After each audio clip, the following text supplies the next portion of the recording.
Parfait. Bonjour à toutes et à tous. Bienvenue à ce webinaire sur l'accès aux données sur l'eau, organisé en collaboration entre le Centre québécois du droit de l'environnement et l'organisme Au Secours. Je me présente, je m'appelle Camille Fréchette, je suis avocate de formation et membre du Barreau du Québec depuis 2015 et un peu plus récemment, j'ai joint le conseil d'administration du CQDE. Et c'est moi qui aurai le plaisir et la chance d'animer le webinaire aujourd'hui.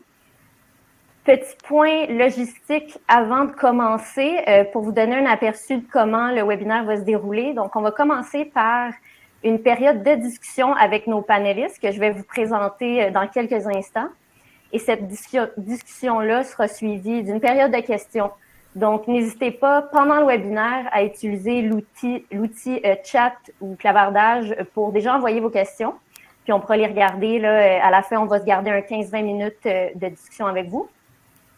Et veuillez noter aussi que le webinaire est enregistré. Donc, si vous en manquez des bouts ou si vous voulez le réécouter par la suite, ce sera possible. Donc, je me tourne vers nos deux panélistes. Alors, bonjour, Rebecca Pétrin et Marc Bichaille.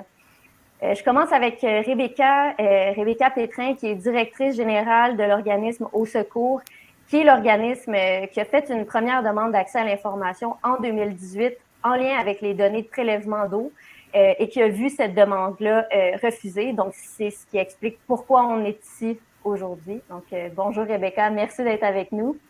Bonjour, merci. Et Maître Bichaille, Marc de son prénom, avocat de litige depuis 2007 et avocat partenaire du Centre québécois du droit de l'environnement. Marc représentera Au Secours lors de l'audience qui aura lieu le 1er mars prochain à la Cour du Québec. On aura le temps là, de discuter plus en profondeur de cette audience-là en particulier un peu plus tard dans la discussion. Donc, bonjour Marc, merci d'être avec nous. Merci Camille. Donc, allons-y, rentrons dans le vif du sujet. Je commencerai d'abord par une mise en contexte pour s'assurer là, que tout le monde est un peu sur la même longueur d'onde. Donc Rebecca, aujourd'hui, je le rappelle, on se rencontre pour discuter d'une problématique qui touche à l'accès à l'information sur les prélèvements d'eau au Québec. Est-ce que tu peux nous dire un peu plus précisément de quelle information on parle? Oui, en fait, nous, la demande d'accès à l'information qu'on avait fait, c'était d'avoir les quantités prélevées pour chacun des 9 grands embouteilleurs d'eau au Québec. Donc, cette demande-là a été faite en juin 2018. Et ce que le gouvernement a fait, nous a remis comme document, c'est la quantité totale prélevée, en fait, pour l'ensemble des préleveurs d'eau dans le domaine de l'embouteillage. Et en fait, pour nous, c'était insuffisant comme donnée puisqu'on avait vraiment besoin des quantités prélevées à chacun des endroits différents. Donc, les 9 embouteilleurs ne sont pas situés tous à la même localisation géographique. Donc, c'est vraiment ces quantités-là pour l'année 2017-2018. Et nous avions en fait reçu comme information que c'était 2 milliards de litres l'an 2018 qui avaient été puisés. Donc, il manque de détails ici. Là. OK. Fait que pour vous, ces informations-là ce qui vous a été donné, dans le fond, était complètement insuffisant. Était vraiment insuffisant pour faire notre bon travail sur une gestion responsable de l'eau par territoire, donc par bassin versant. On ne peut pas utiliser simplement le total là, dans un secteur industriel ou commercial. Okay. Ça nous prend des données individuelles. Plus précises, je comprends. Si on regarde, si on aborde votre démarche là, d'accès à l'information d'un peu plus près, c'est quoi l'objet de cette démarche-là, finalement, en lien avec l'information que vous recherchiez, là? En fait, Au Secours, ça fait plus de 20 ans, en fait, qu'on travaille pour lutter contre la privatisation et la commercialisation de l'eau du Québec sous toutes ses formes. L'eau du Québec, c'est une ressource qui a un caractère collectif, donc elle appartient à l'ensemble des Québécois. Et toute forme de commercialisation, en fait, serait une dépossession du bien collectif. Et l'embouteillage d'eau, c'est une forme de commercialisation. Donc, nous, notre objectif, c'était vraiment d'aller, en fait, dresser le portrait des impacts sociaux, économiques et environnementaux de l'industrie de l'eau embouteillée Et pour ce faire, la quantité d'eau prélevée par embouteilleur faisait partie des données qu'on voulait collecter. Donc, depuis, on a fait beaucoup de communication en lien avec ces impacts-là. Par contre, les quantités demeurent inconnues. Parfait. Puis, justement, ces quantités-là sont inconnues, mais l'information, qui est-ce qui la détient, en fait? Je laisse la parole. Oui. Oui. En fait, le cadre juridique actuel prévoit que les entreprises qui prélèvent, en fait, toute personne qui prélève au-delà d'un certain seuil, a une obligation de déclarer au ministère de l'Environnement les quantités d'eau prélevées. Alors, ça s'applique pas seulement aux embouteilleurs d'eau, ça s'applique à toutes les industries confondues et d'autres secteurs aussi. Et donc, il y a ce règlement sur les déclarations qui fait en sorte que si, par exemple, moi, je prélève, en fait, le seuil, c'est 75 000 litres par jour, je dois déclarer au ministère de l'Environnement combien j'en prends par mois, par année, etc. Donc, le ministère de l'Environnement n'a pas besoin d'aller fouiller et chercher cette information. Il la détient, on lui envoie, les préleveurs lui envoient cette information, il a tout ça dans un registre. Donc, ce n'est pas tant un enjeu d'aller cueillir cette information, c'est vraiment un enjeu de la rendre disponible pour le public. Donc, la réponse qui détient ces informations, en ce moment, c'est simple, c'est le ministère de l'Environnement où toute cette information est colligée. Je peux peut-être vous faire un partage d'écran pour vous donner une idée de à quoi ressemble en fait cette information. Alors, si j'y arrive, je vais autoriser ce partage d'écran ici. Voilà. Alors, ça ressemble un peu au document. Donc, en fait, c'est le document d'une page, un document PDF. On a les 2 années précédant la demande d'accès de 2018, donc l'année 2016. Et on a les entreprises d'embouteillage d'eau ici. Et on a 2 colonnes ici qui sont caviardées. Là, ça paraît pas en ce moment.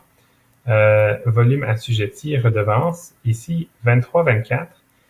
Ce n'est pas ce qui était à l'origine dans ce document. Ça, c'est le ministère de l'Environnement qui est venu caviarder ces 2 colonnes et écrire 23-24 qui réfère en fait à des articles de la loi sur l'accès à l'information qui parlent du secret commercial et industriel et autres. Donc, le ministère de l'Environnement est venu cacher en fait ces informations pour la raison que ces entreprises ici, Naya, Coca-Cola, Pepsi, etc., donc ces entreprises considèrent que ces informations relèvent du secret commercial et donc le ministère de l'Environnement, jusqu'à présent, partage cette interprétation de la loi et donc refuse l'accès à l'information. Voilà. Parfait, c'est très clair. Je pense que ça ouvre la porte à parler un peu plus de la démarche juridique que vous avez entrepris, mais avant ça, je vous laisserai peut-être la chance d'ajouter à la mise en contexte s'il y avait d'autres informations que vous vouliez partager là, avec le public, avant qu'on rentre dans la partie peut-être un petit peu plus technique de la démarche juridique. Est-ce que vous vouliez ajouter quelque chose? Sur ça, pour moi, ça fait le tour. En fait, je peux peut-être préciser que je vous ai montré 2 colonnes, une qui est le volume, donc en mètres cubes ou en litres, et l'autre, c'est les redevances, donc la somme d'argent que le grand préleveur qui prend au-delà de 75 000 litres par jour doit payer pour ce prélèvement d'eau.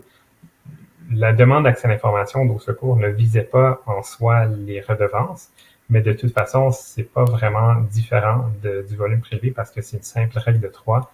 La redevance est calculée en multipliant un chiffre constant par un nombre constant par la quantité d'eau prélevée. Donc, en fait, si on a accès à l'une des 2 informations, on a accès directement à l'autre. OK, je comprends bien.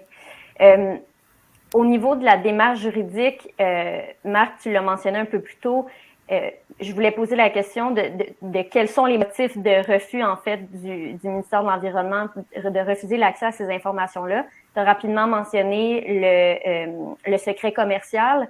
Est-ce que tu veux élaborer un petit peu plus sur cet argument-là face à celui qui est du fait que l'eau est une ressource publique et qu'on devrait pouvoir accéder aux données qui la concernent pour une meilleure gestion?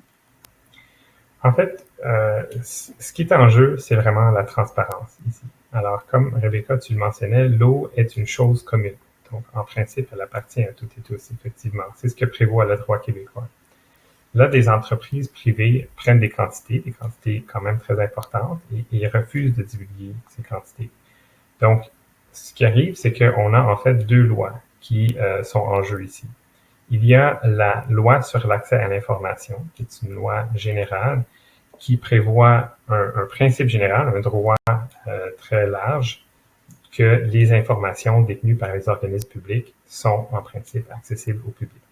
Cette loi prévoit aussi certaines exceptions, et parmi ces exceptions, il y a notamment ce qu'on peut appeler le secret commercial. Donc, si c'est un tiers, une entreprise privée qui a fourni l'information au ministère de l'Environnement ou à un autre organisme public, et que cette information est confidentielle et certains autres critères, ça fait en sorte que l'information ne sera pas accessible au public. Donc ça, c'est le régime général de la loi sur l'accès à l'information. Ensuite, il y a une autre loi, qui est la loi sur l'eau, qui a été adoptée en 2009. Et cette loi prévoit, à l'article 7, un principe de transparence et de participation, donc participation du public. C'est bien simple comme principe, c'est écrit que toute personne a le droit d'accéder aux informations concernant l'eau. Et cette loi prévoit aussi une petite mention qui dit « mais dans les conditions et les limites prévues par la loi ». Donc, c'est justement la question, laquelle de ces deux règles a préséance sur l'autre. Est-ce que c'est cette règle du principe de transparence de la loi sur l'eau qui doit primer, ou est-ce que c'est les règles plus générales et plus anciennes, en fait, de la loi sur l'accès qui protège les secrets commerciaux? OK. La distinction est clairement décrite, là. Merci, Marc. Justement, si on prend ce portrait-là que tu viens de dresser, comment pourrais-tu décrire, en résumé, le message que vous allez tenter de passer le 1er mars à la Cour du Québec? En fait, sans rentrer dans tous les détails techniques, le gros de l'argument pour nous, c'est que on a déjà un principe général d'accès à l'information dans la loi sur l'accès. On a déjà un principe qui donne le droit d'accéder aux informations et qui est assujetti à un ensemble d'exceptions, dont le secret commercial. Donc, quand en 2009, le législateur, quand l'Assemblée nationale est venue adopter une loi qui prend le soin d'ajouter un principe de transparence pour tout ce qui concerne l'eau, pour nous, il me semble, c'était un geste qui était posé pour avoir un certain effet. C'était pour venir créer un droit d'accès à l'information qui n'existait pas avant. Sinon, pourquoi avoir mis ça dans la loi sur l'eau? Alors, le message qu'on a, c'est de, s'il vous plaît, donner effet à ce geste qui a été posé par l'Assemblée nationale de reconnaître un principe de transparence qui est ensuite, évidemment, de base et utile pour la participation du public dans les décisions qui concernent la gestion de l'eau. OK. Merci beaucoup. Sachant cela, sachant ce message-là qui va être passé, j'aurais envie de demander quelles sont vos attentes par rapport à la décision de la Cour du Québec. Évidemment, on espère une victoire de la cause de Haut Secours, mais quelles seraient les implications justement d'une victoire ou d'un refus de la demande, là? C'est sûr que notre espoir, c'est qu'on ait une décision favorable. Après nos attentes, écoutez, c'est les tribunaux, donc on ne sait jamais ça va être quoi le résultat. D'ailleurs, le ministère de l'Environnement, lui, initialement, tout au début, en réponse à la demande d'accès à l'information, a adopté l'interprétation selon laquelle la loi sur l'eau ne vient pas créer un droit d'accès à l'information plus large, plus généreux que le régime général de la loi sur l'accès. Ensuite, la Commission d'accès à l'information, quand nous avons fait une demande de révision de ce refus du ministère de l'Environnement, la décision qui a été rendue après une audience de 3 jours, c'était une décision défavorable avec laquelle, avec le plus grand respect, nous ne sommes pas d'accord. Et c'est pour ça qu'on s'est porté en appel à la Cour du Québec pour justement tenter de casser cette décision de la Commission d'accès à l'information. Donc, il y a déjà le ministère de l'Environnement et la Commission d'accès à l'information qui ont jusqu'à présent la même interprétation du droit que les embouteilleurs, selon laquelle c'est le secret commercial qui doit primer sur ce principe de transparence qui est dans la loi sur l'eau. Donc, nos attentes, on se fait pas d'idées, on sait que c'est une côte à remonter et c'est pas nécessairement facile comme dossier, mais c'est un dossier qu'on considère étant très important. Pour moi, je pense que le fait d'avoir justement pris le soin de mettre un principe de transparence, ça démontre une certaine volonté que justement le public puisse être une partie prenante qui n'est pas seulement observatrice, mais qui participe réellement aux décisions sur la gestion de l'eau. Donc, nos attentes, on a un espoir, on a aussi certains réalismes, et je dirais que si jamais la décision elle est favorable, tant mieux. Ce qui est intéressant, c'est que c'est vraiment la loi sur l'eau, l'article 7 de la loi sur l'eau qui parle de transparence, qui est en jeu. Donc, c'est un précédent qui s'appliquerait à l'ensemble des secteurs, à tous les grands préleveurs au Québec. Donc, ce ne serait pas simplement les embouteilleurs, ça serait toute autre industrie confondue. Ça serait très intéressant, mais sinon, si jamais la décision est encore défavorable, honnêtement, je pense qu'il n'y a rien qui empêche que le public lance le message assez clairement au gouvernement que ça serait assez bénéfique et simple de modifier la réglementation pour rendre explicite que telles et telles informations ont un caractère public. OK, donc si je comprends bien, même dans le cas d'une décision défavorable, c'est pas la fin du processus, puis les Québécois ont encore des outils à faire valoir pour essayer de mettre en valeur un peu plus cet article 7 là que tu as mentionné de la loi sur l'eau. C'est-à-dire que quand viendra la fin du processus judiciaire, il y aura toujours la possibilité d'un certain processus politique. Je pense que ça serait tout à fait normal que le gouvernement songe sérieusement à poser un petit geste de plus pour confirmer ou sinon changer d'orientation, si c'était ça avant l'orientation, pour faire en sorte que le public ait accès à ces informations. Rebecca, est-ce que tu veux ajouter à la présentation qui a été faite? Oui, en fait, je voudrais continuer sur la dernière réponse. C'est certain que même si on a un jugement qui est défavorable, on baissera pas les bras puis on va continuer à aller voir le gouvernement pour demander une réforme réglementaire parce que, outre la transparence des données, ces données-là sont indispensables pour assurer une gestion responsable de l'eau. Le problème qu'on a en ce moment au Québec, c'est que face au changement climatique, à la surconsommation de l'eau, à la destruction des milieux naturels, notre ressource diminue. Et puis, c'est important de s'assurer, en fait, que les quantités qui sont prélevées ne mettront pas en péril notre approvisionnement en eau. C'est souvent les mauvaises personnes, en fait, qui sont ciblées dans les mesures de réduction d'eau. Souvent, on demande aux citoyens en aval des cours d'eau de réduire leur consommation d'eau quand on a des manques, donc des rivières qui sont trop basses pour approvisionner les municipalités. Alors que dans les faits, par manque de transparence dans les données de prélèvement, on ne le sait même pas si c'est vraiment les citoyens qui consomment trop cette eau-là. Donc, c'est vraiment c'est des informations qui sont cruciales là, pour le futur parce que, de un, on veut pas puiser plus d'eau que qu'est-ce qu'on peut se permettre d'en puiser. Et de deux, c'est aussi de cibler les mesures de réduction de consommation ou les appliquer.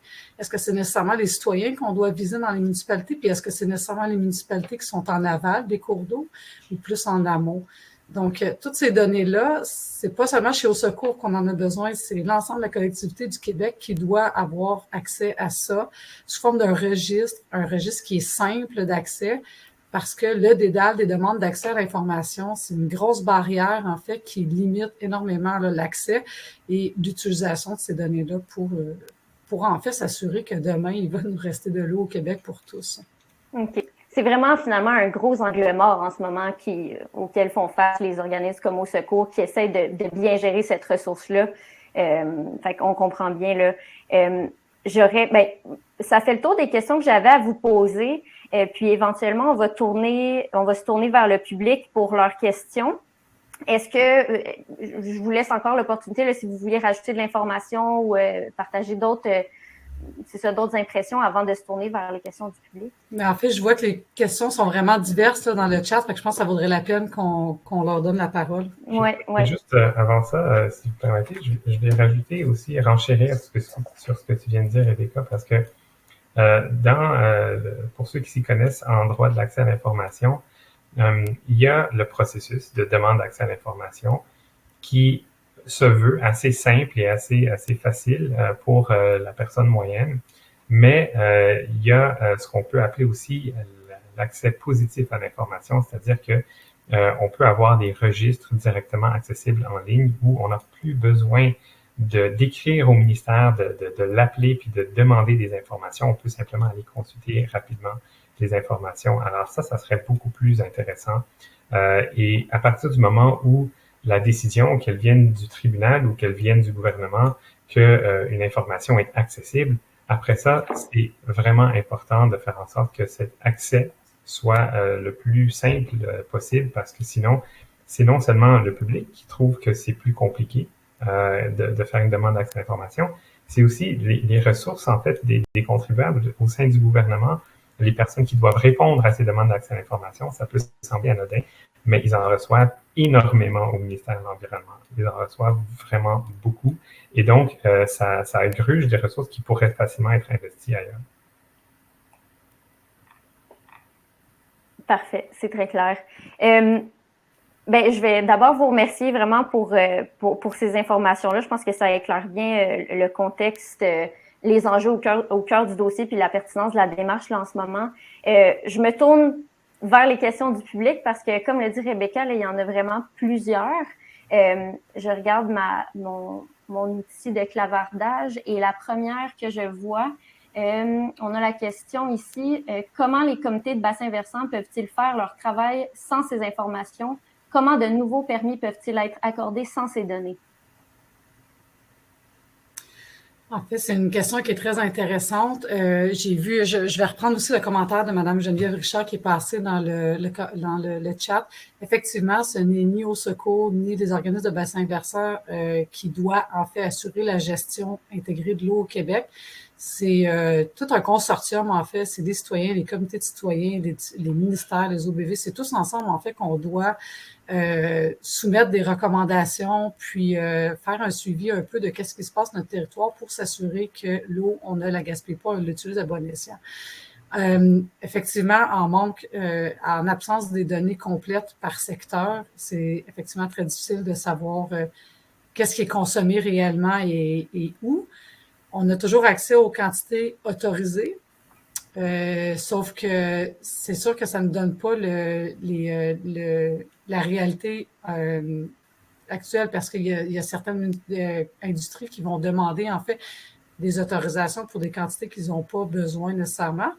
Et puis, tout préleveur, en fait, qui prélève moins de 75 000 litres d'eau n'a pas l'obligation également de faire une déclaration. Donc, dans le portrait de déclaration totale des prélèvements d'eau, il nous manque quand même une bonne portion là, de l'eau qui est prélevée. Okay. Je peux peut-être compléter avec la deuxième partie de cette question. Comment de nouveaux permis peuvent-ils être accordés sans ces données? En fait, la personne qui accorde les permis, c'est le ministre de l'Environnement. Et le ministère de l'Environnement a accès à ces données.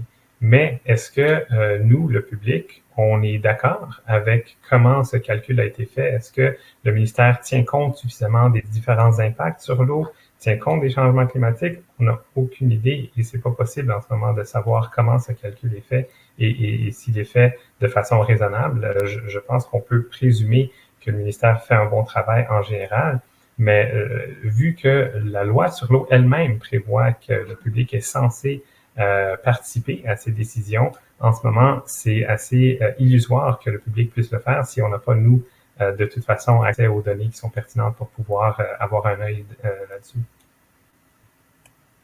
Merci. Je reviendrai sur un élément de réponse que Rebecca a donné juste un peu plus tôt, parce que je vois qu'il y a une question dans le chat qui est en lien directement avec ce que tu as dit, Rebecca, mais je la repose juste pour être certaine que la personne qui a posé la question va avoir sa réponse. Donc, cette personne demande si on refuse l'accès aux données concernant les quantités prélevées, peut-on par contre connaître les quantités autorisées?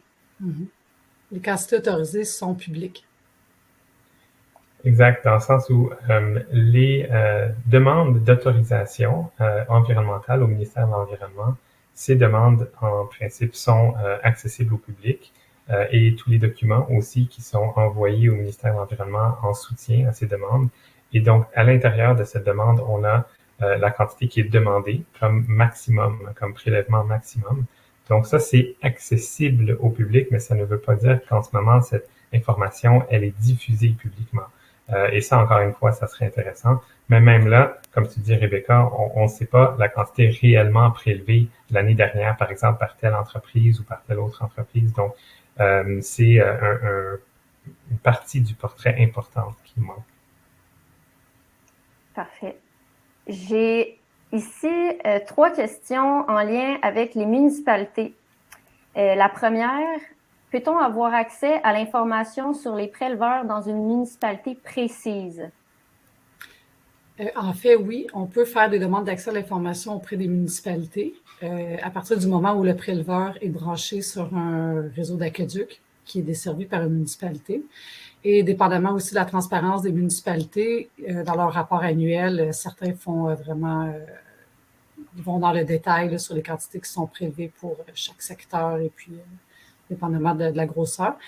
Donc, oui, mais les demandes d'accès sont faites via les municipalités. OK. Je peux y aller avec le reste des questions, en fait, parce que je pense qu'elles s'entrecroisent, là. Les villes peuvent-elles nous donner le nom des entreprises qui utilisent l'eau? Les municipalités n'ont-elles pas des données sur les quantités des prélèvements sur leur territoire? Je pense que tu viens de répondre, Rebecca. Les puits prélevant plus de 75 mètres cubes doivent-ils être signalés à la municipalité afin d'être permis?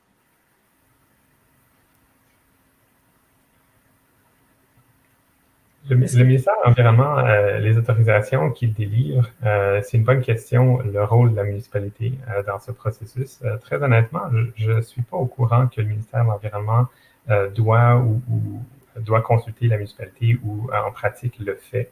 Je pense qu'à partir du moment où il y a une demande d'autorisation qui est soumise au ministère de l'Environnement, il va l'analyser en fonction de ses critères à lui, qui sont en principe environnementaux essentiellement.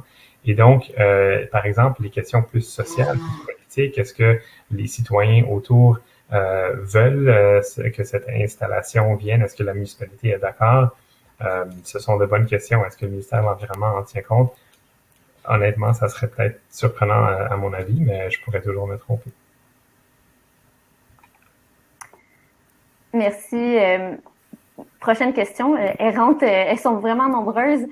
Si les cours d'eau et les nappes phréatiques étaient incorporés comme des personnes morales au même titre que les corporations, est-ce qu'il serait plus facile de faire valoir leurs droits dans notre cadre juridique? C'est une question très, très riche qui contient énormément de réponses possibles. Je vais me limiter à dire que beaucoup de personnes aujourd'hui sont d'accord que notre rapport avec la nature a besoin de changements assez fondamentaux. Une mesure qui est plutôt, je dirais, axée vers changer la culture des humains envers la nature, c'est intéressant. Mais après, en droit québécois, concrètement, comment y arriver? La personnalité juridique, c'est pas inintéressant, c'est juste qu'on a l'expression en anglais low hanging fruit qui sont beaucoup plus porteurs à court terme et c'est assez urgent en ce moment les mesures dont on a besoin. Alors, je dirais que peut-être déjà dans la loi sur l'eau, il y a des éléments intéressants qui sont écrits mais qui sont pas utilisés. Par exemple, le gouvernement, le procureur général du Québec peut poursuivre une personne ou une entreprise qui a causé des dommages à l'eau. Cette possibilité-là n'a jamais été exercée depuis que la loi existe en 2009. On pourrait peut-être l'élargir à ce que ce soit pas seulement le gouvernement qui puisse poursuivre, mais que ce soit toute personne qui est concernée. Toute personne, ça ouvrirait la porte à des citoyens, à des organismes comme Au Secours, comme le CQDA, comme n'importe qui d'autre, pour justement venir faire en sorte qu'on répare les dommages. Et il y en a des dommages dans les plans d'eau, dans les cours d'eau au Québec. Alors, on a vraiment des outils qui sont à notre disposition beaucoup plus facilement que de repenser les fondements même du droit québécois. Je dis pas que c'est une mauvaise idée, c'est juste que si on a peu de temps et peu de ressources, Je dirais qu'il faut faire des choix, des fois des choix déchirants, mais qu'il faut prioriser ceux qu'on a à portée de main plus facilement. C'était une réponse très efficace à effectivement une question qui pouvait s'ouvrir sur vraiment plusieurs réponses. J'en ai une autre ici. Deux questions qui se ressemblent. En quoi un prélèvement d'eau constitue un secret commercial et en quoi la divulgation de ces informations pourrait constituer un préjudice aux corporations? Alors, c'est l'argument des entreprises qui a été fait devant la Commission d'accès à l'information où pendant plus de 2 jours, les entreprises ont fait témoigner leurs représentants et même un expert et diverses personnes pour venir expliquer à la Commission à quel point ces informations sont considérées comme étant sensibles et confidentielles. Elles sont traitées apparemment de manière confidentielle au sein même des entreprises. De ce que j'en comprends, c'est parce que surtout, c'est non seulement un domaine très compétitif, mais c'est aussi parce que ces informations sont très intimement liées au chiffre d'affaires des entreprises. Surtout quand on pense à l'embouteillage, c'est peut-être moins le cas dans d'autres secteurs industriels, mais une entreprise qui prend l'eau, qui la met dans une bouteille puis qui la vend, on peut comprendre que en fait c'est une information qui est bien liée au chiffre d'affaires. Et tout ça, c'est bien légitime comme considération, mais après, il faut pas perdre de vue que l'eau qui est prise, elle est prise de quelque part, elle est prise en fait de tout le monde finalement. Et donc, c'est un bien à usage commun. Et la loi sur l'eau prévoit déjà dans son préambule au tout début que la loi est indispensable à la vie, qu'elle est vulnérable et qu'elle est épuisable. Donc, l'idée même que la quantité d'eau, on n'en a pas à l'infini comme on peut penser. Là, un membre du public peut certainement avoir cette illusion que l'eau, on en a à l'infini parce que dès que j'ouvre le robinet, il y en a toujours. Mais c'est pas du tout le cas. L'eau c'est prévu dans la loi sur l'eau, c'est une ressource qui est épuisable. Donc, à partir de ce moment-là, et quand on voit qu'il y a justement un enjeu de compétition entre les entreprises parce que si moi, comme embouteilleur, j'ai peut-être un enjeu d'approvisionnement, mon compétiteur, lui, peut venir profiter de ça. Mais attendons, mettons ça juste sur pause un instant, parce que s'il y a un enjeu d'approvisionnement d'un embouteilleur, ça veut dire qu'il y a un problème avec notre ressource, il y a un problème avec l'eau. Et ça ne concerne pas juste cette entreprise-là, ça concerne tout le monde. Rebecca, est-ce que tu voulais ajouter ou est-ce que je passe à la prochaine? C'est très bien, c'est très juridique et c'est très bien comme point. La seule chose que je pourrais ajouter, c'est vraiment aussi qu'à partir du moment où il y a un problème d'approvisionnement, l'usine d'embouteillage peut facilement fermer son usine, se relocaliser à un endroit. Puis au final, c'est les communautés locales aussi qui vont rester aux prises avec ce manquement d'eau-là. Puis je veux reprendre le point, je vois que Marilyn a statut dans le chat, les municipalités ne sont pas informées des projets qui ne relèvent pas de sa compétence. C'est ça le problème, en fait. C'est à partir du moment où l'embouteilleur se branche sur un aqueduc, ça va parce qu'il y a un canal de communication avec la municipalité. Mais dans les cas, exemple, de Saint-Élie ou l'Esquerre à Saint-Mathieu d'Aricana, qui sont des embouteilleurs qui puisent à même l'eau souterraine, les municipalités environnantes n'ont malheureusement pas droit de regard ou commentaires, recommandations. Donc, c'est eux qui vont être aux prises avec les problématiques sans nécessairement avoir quoi que ce soit à dire en amont. OK. Merci pour cette précision-là, là, au point de Marilyn. J'ai une question ici en lien toujours avec la loi sur l'eau. La loi prévoyait un conseil de l'eau pour surveiller. La loi prévoyait un conseil de l'eau pour surveiller et conseiller. Où en est-ce ce dossier? Le Conseil de l'eau a été transformé en forum sur l'eau et puis la société civile a été malheureusement retirée du forum. J'ai fait une demande d'information auprès du cabinet du ministre de l'Environnement qui m'a répondu qu'effectivement, il y avait eu une première rencontre qui allait nous soumettre en fait les informations et je suis toujours en attente. Donc, je n'ai malheureusement pas d'informations plus fraîches que ceci. Parfait, merci. Je fais juste encore un peu le tour des autres questions. Il y en a quand même plusieurs.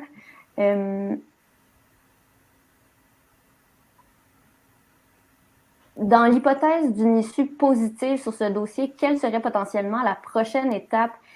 Est-il possible d'envisager une demande de réévaluation des redevances de prélèvement d'eau, a priori très basse pour ces grandes compagnies, voire même des conditions d'obtention de ces prélèvements très permissifs? Nous, c'est certain que si la décision est favorable, ce qui ouvrirait la porte, en fait, à des demandes d'accès à l'information sur d'autres secteurs que l'embouteillage d'eau. On ferait des demandes qui seraient beaucoup plus générales pour avoir vraiment un portrait là, de qui consomme de l'eau au Québec et dans quelle région majoritairement. Par la suite, la deuxième question était... voire même des conditions. Réévaluation, oui. Okay. Ouais. La redevance, en fait, c'est intrinsèquement lié, mais c'est quand même deux dossiers qui sont séparés. Ça ne relève pas du tout des mêmes enjeux. La redevance est, selon nous, depuis au moins une décennie, trop basse. Même l'Ontario, nos voisins l'ont augmenté à 500 $ pour 1000 litres, alors que nous, on est toujours à 70 $. C'est aberrant. Sachant même que les 75 000 premiers litres quotidiens sont gratuits. Donc, dans les faits, c'est encore moins cher que ça. C'est certain que ces deux dossiers-là, nous, on continue à demander au gouvernement que ce soit revu. Par contre, ce n'est pas intrinsèquement lié là, à l'accès aux données. Effectivement, je pense que c'est bien vu qu'il y a d'autres prochaines étapes parce qu'à partir du moment où l'information est accessible au public, après, le public peut participer de façon éclairée dans les décisions qui concernent la gestion de l'eau. Il y a un peu une tension entre à quel point est-ce que des décisions qui concernent l'intérêt public doivent être prises uniquement par le gouvernement et d'autres où on invite le public à participer. Ce choix, dans le cas de l'eau, a déjà été fait. Il y a un principe non seulement de transparence, mais de participation publique qui a été écrit dans la loi sur l'eau. Alors, on reconnaît que le public devrait pouvoir participer à cette décision dans le cas de l'eau. Peut-être que pour d'autres choses, c'est normal ou c'est légitime que l'État le fasse de façon plus opaque et que l'État le fasse avec la confiance du public qui le fait bien et on n'a pas besoin d'impliquer le public. Mais dans la question de l'eau, ce n'est pas le cas. Le public est censé participer.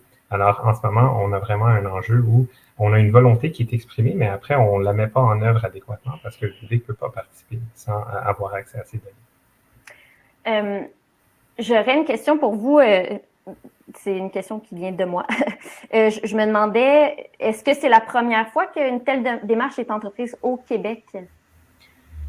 L'article 7 de la loi sur l'eau, en fait, la loi sur l'eau a été adoptée en 2009. Cet article 7 a été intégré dès le début en 2009 et depuis 2009, il n'y a aucun autre dossier devant les tribunaux qui a eu à interpréter ou appliquer cet article 7. Donc, c'est vraiment la première cause qui concerne l'article 7.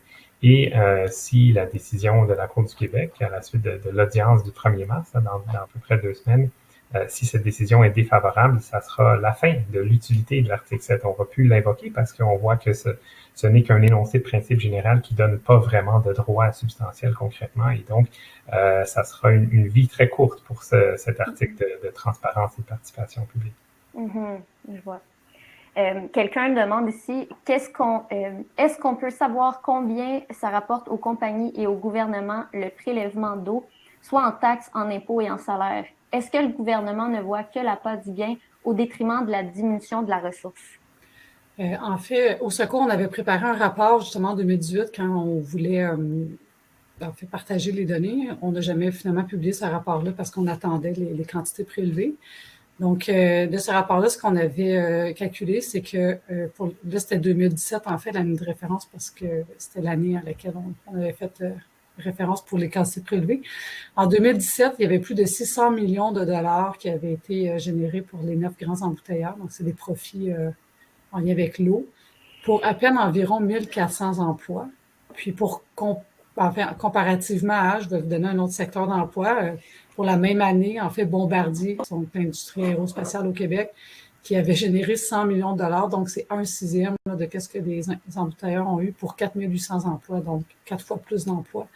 Donc, l'industrie d'embouteillage d'eau génère d'énormes profits à 9 entreprises pour vraiment peu d'emplois. Là, on pourrait faire beaucoup mieux avec cet investissement-là. Et puis, les redevances, cette année-là, se sont élevées. Donc, les redevances, c'est l'argent qui a été versé par les embouteilleurs au ministère de l'Environnement, se sont élevés à 150 000 $ environ, sur des profits de 600 millions de dollars. Oui, ce qui est minime. Certains disent qu'il ne faudrait pas trop augmenter la redevance parce que ça pourrait faire influencer le prix de la bouteille. Je crois qu'on a encore une grosse marge pour atteindre les profits là, que les compagnies ont eus. Oui, tout à fait. Je vois ici une question en lien avec le forum sur l'eau et l'absence de réponse du ministre. Pourquoi ne pas s'adresser au protecteur du citoyen qui a compétence?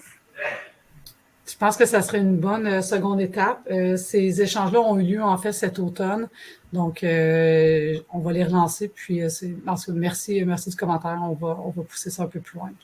Oui, vas-y. Ben, je dirais que pour l'accès à l'information, si moi je me place dans les souliers du ministère de l'Environnement, il y a deux interprétations juridiques qui sont possibles et l'une n'est pas nécessairement de façon évidente la meilleure. Alors, l'idée qu'ils ont adoptée au ministère de l'Environnement, l'interprétation qui est la même que celle des embouteilleurs, c'est pas en soi le problème, mais après ça, si le gouvernement a une opportunité de changer sa réglementation pour changer la donne, pour faire en sorte que, bon, les tribunaux ont dit X, mais nous, on a vraiment la volonté de plus de transparence. On va aller écrire, par exemple, dans le règlement sur les déclarations d'eau que c'est une information qui a un caractère public. Ça vient régler la question. Alors, le ministère de l'Environnement n'est pas nécessairement le méchant là, dans l'histoire. En fait, l'enjeu, c'est qu'en ce moment, les entreprises constatent que c'est un secret commercial et le cadre juridique, au moment où on se parle aujourd'hui, malgré nos efforts jusqu'à présent, c'est toujours le cas. Alors, s'il y a une décision favorable, ça va venir renverser la chose, mais jusqu'à ce moment-là, en ce moment, le ministère de l'Environnement ne fait que suivre, en fait, le cadre juridique. Ce qui est intéressant, c'est que c'est un cadre juridique qui peut être changé. Quelqu'un demande si vous pouviez répéter le montant demandé en redevance aux compagnies pour les prélèvements d'eau. Pour l'année référence 2017, c'était environ 150 000. Je crois que c'est légèrement en dessous. Parfait. Peut-être aussi pour le public, à quand est-ce qu'on peut s'attendre à une décision de la Cour du Québec, puis ensuite aux futures avancées là, du dossier? Alors, l'audience, c'est le 1er mars. Après ça, ça peut prendre quelques semaines ou quelques mois, mais je m'attends à ce que dès cette année, 2022, on va savoir si finalement, du côté judiciaire, à la fin de ce processus avec la Cour du Québec, si finalement l'article 7 a vraiment un effet et nous donne accès à cette information ou non. Et après ça, si la décision est défavorable, ça se peut que ça prenne un peu plus de temps pour savoir l'intention du gouvernement pour cet enjeu de transparence. Parfait. Je retourne dans le chat. Les questions continuent à rentrer. Si chaque municipalité devenait une communauté bleue, cela éviterait-il en amont d'acheter cette eau embouteillée? Ça l'aiderait grandement à la cause de la bouteille d'eau. Communauté bleue, en fait, c'est une certification qui est mondiale, qui a été créée par le Conseil des Canadiens, le syndicat canadien de la fonction publique. Au Québec, c'est Au Secours qui promeut cette certification. Les municipalités et institutions qui s'engagent à devenir communauté bleue doivent adopter 3 résolutions, dont bannir la vente d'eau embouteillée dans leurs installations. Donc, chaque municipalité, école, communauté religieuse ou autre institution qui devient communauté bleue fait le serment, en fait, de ne plus se tourner vers les bouteilles d'eau. Donc, c'est certain que ça ne peut pas nuire et que ça va grandement aider. L'objectif aussi dans la communauté bleue, c'est de promouvoir l'eau municipale. Donc, au Québec, on est chanceux parce que c'est vraiment anecdotique les cas où l'eau municipale est non potable et qu'on doit se tourner vers les bouteilles d'eau. Donc, c'est vraiment de redorer l'image de l'eau municipale au détriment d'une entreprise privée qui embouteille l'eau. C'est souvent aussi des croyances populaires non fondées de croire que l'eau en bouteille est de meilleure qualité que celle municipale. Il faut savoir que l'eau municipale est testée plusieurs fois par jour, alors que l'eau embouteillée, c'est quelques fois par année seulement. Donc, la liste des ingrédients qui se situe sur la bouteille n'est pas nécessairement vraie. Et puis, une bouteille d'eau peut rester plusieurs années sur une tablette, là, dans un entrepôt ou autre, et la bouteille de plastique fournit des microparticules de plastique dans l'eau. Donc, il y a plusieurs tests qui ont été faits pour comparer l'eau municipale et l'eau embouteillée. Et malheureusement, l'eau embouteillée n'est pas meilleure pour la santé. Donc, ça serait vraiment important de déconstruire ce mythe-là qui continue de se propager dans notre société. Quelqu'un demande, est-ce qu'on sait, puis justement, c'est peut-être en lien aussi avec le fait de rivaliser la qualité de l'eau municipale, mais quelqu'un demande si on sait quelle quantité de l'eau prélevée au Québec est exportée. Présentement, il y a un règlement qui est fédéral, donc c'est pas canadien, qui interdit l'exportation d'eau pour en vrac. Donc, le vrac commence en fait à 18 litres. Donc, la seule façon qu'on peut exporter de l'eau, c'est dans des contenants de moins de 18 litres d'eau. Je ne connais pas les quantités qui sont exportées sur les bouteilles de 0 à 18 litres. Je ne sais pas si Marc t'avait des données là-dessus. Pas plus. Je sais vaguement que dans la loi québécoise, il y a la mise en œuvre d'une entente, en fait, je crois, avec les États-Unis, de façon à interdire la grosse exportation d'eau. Donc, c'est une bonne chose. Après ça, la mise en œuvre plus détaillée, je m'y connais pas, là, mais je pense que c'est déjà prévu qu'on ne veut pas drainer les bassins versants du fleuve Saint-Laurent. Donc, je suis pas ça de près. Ça serait intéressant de voir si ça fonctionne bien, cette entente. Merci. J'attends de voir si on a des questions additionnelles.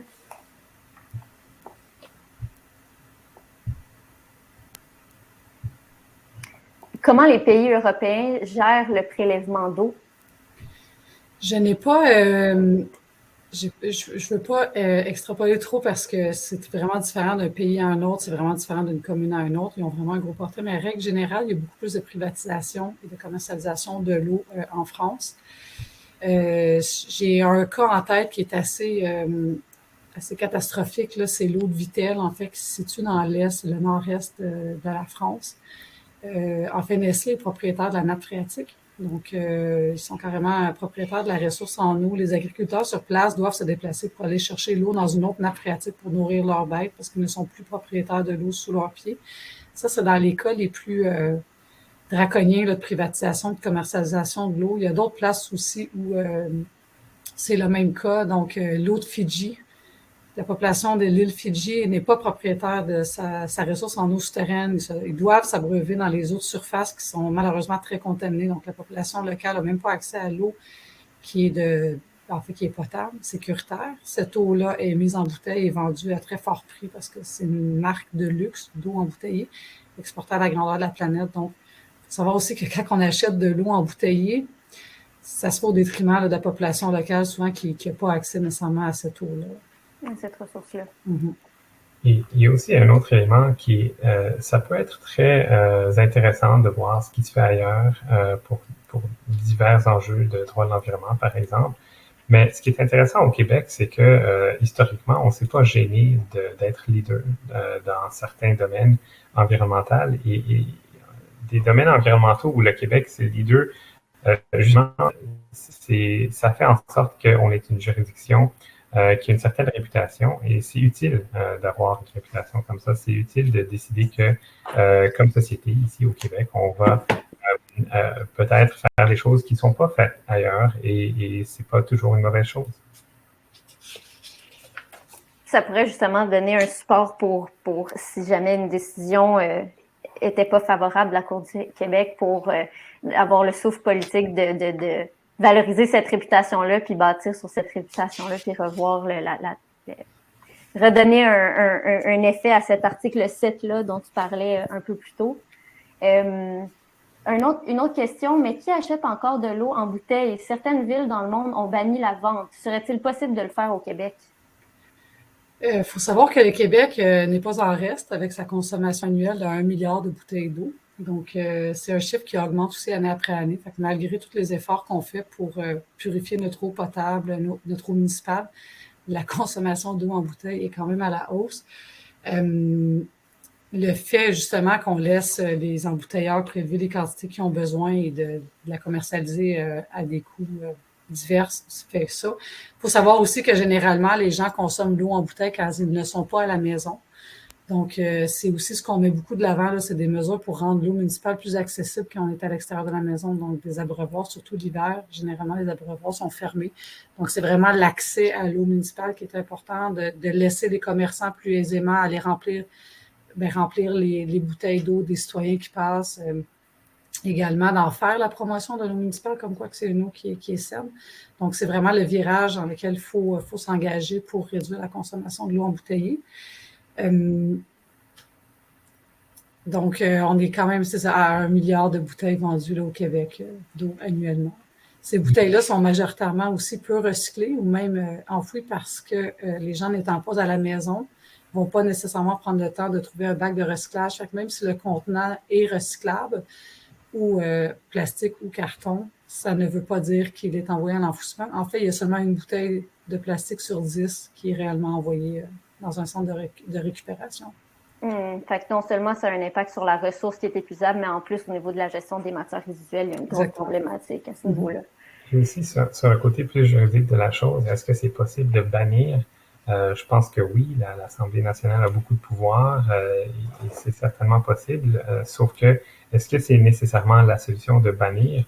On peut l'envisager, mais il y a plein d'autres solutions aussi. On peut simplement imposer des normes et des limites qui font en sorte que ça transforme l'industrie de l'embouteillage sans nécessairement la bannir. Je pense que le fait que ça puisse exister dans certaines circonstances, c'est pas en soi le mal, mais de mettre en place, par exemple, d'avoir un débat sur les redevances, d'avoir un débat sur les autorisations, combien devrait être autorisé pour des préleveurs, c'est quoi les conditions, de revoir tout ça. Je pense que ça serait le temps, en fait, d'avoir ces discussions-là. Peut-être en comparaison, en Ontario, il y a eu un moratoire de 5 ans sur toute nouvelle installation d'eau embouteillée ou agrandissement. Le moratoire a été levé en fin 2021, donc c'est très récent. Et ce moratoire-là, en fait, a permis quand même une réflexion plus à l'échelle provinciale. Il y a 2 mesures qui sont sorties de ça. Donc, la première, ça a été l'augmentation de la redevance, qui sont augmentées à 500 $ par 1000 litres. Et puis, le deuxième point, c'est un pouvoir consultatif des municipalités avant l'émission d'un permis de prélèvement. Donc, c'est peut-être 2 lacunes que le Québec aussi pourrait combler. Donc, je ne dis pas qu'en Ontario, le scénario est parfait, mais au moins, ça a été ajouté là, dans leur procédure.